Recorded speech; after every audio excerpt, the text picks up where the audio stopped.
বাংলা পরিকাঠামো উন্নয়নে বড় পদক্ষেপ মোদী সরকারের। খড়গপুর থেকে মুর্শিদাবাদ পর্যন্ত 231 কিলোমিটার হাই স্পিড করিডোরে অনুমোদন। আপনাকে জানিয়ে রাখি, বড় পদক্ষেপ মোদী সরকারের।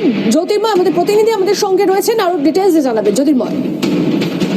দেখো, বাজেটের পর তৃণমূল কংগ্রেস বারবার ধরে অভিযোগ তুলছে যে পশ্চিমবঙ্গকে বাজেটে কোনো আর্থিক বরাদ্দ দেওয়া হয়নি, পশ্চিমবঙ্গের জন্য গুরুত্বপূর্ণ কোনো প্রকল্প নেই। আর ঠিক তারপরেই অর্থাৎ বাজেটের পরে প্রথম যে মন্ত্রিসভার বৈঠক, সেই মন্ত্রিসভার বৈঠকে দেশের বিভিন্ন প্রান্তে মোট 8টি গুরুত্বপূর্ণ সড়ক করিডোরের কথা বলা হয়েছে, যার মধ্যে পশ্চিমবঙ্গের খড়গপুর থেকে মুর্শিদাবাদ পর্যন্ত 231 কিলোমিটার 4 লেনের একটি হাই স্পিড করিডোর নির্মাণের অনুমোদন দেওয়া হয়েছে এবং এই করিডোর তৈরি করতে 10,247 কোটি টাকা লাগবে।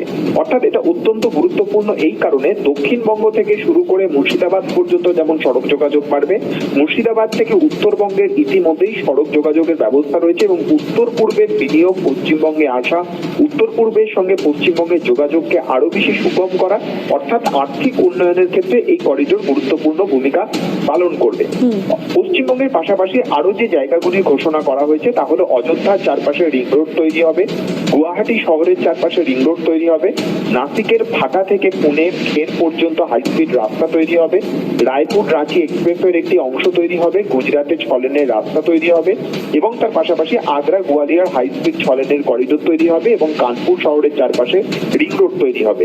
অর্থাৎ দেশের বিভিন্ন প্রান্তের উন্নয়নের সঙ্গে পশ্চিমবঙ্গকেও কিন্তু এক্ষেত্রে যুক্ত করা হয়েছে এবং বিজেপি এই উন্নয়নের কাজকে, অর্থাৎ আজকে মন্ত্রিসভার বৈঠকে নতুন করে যে করিডোর তৈরির অনুমোদন দেওয়া হয়েছে সেই বিষয়টিকে যে রাজনৈতিকভাবে হাতিয়ার করবে তৃণমূলের বিরুদ্ধে প্রচারে, তা কিন্তু বলার অপেক্ষা রাখে না।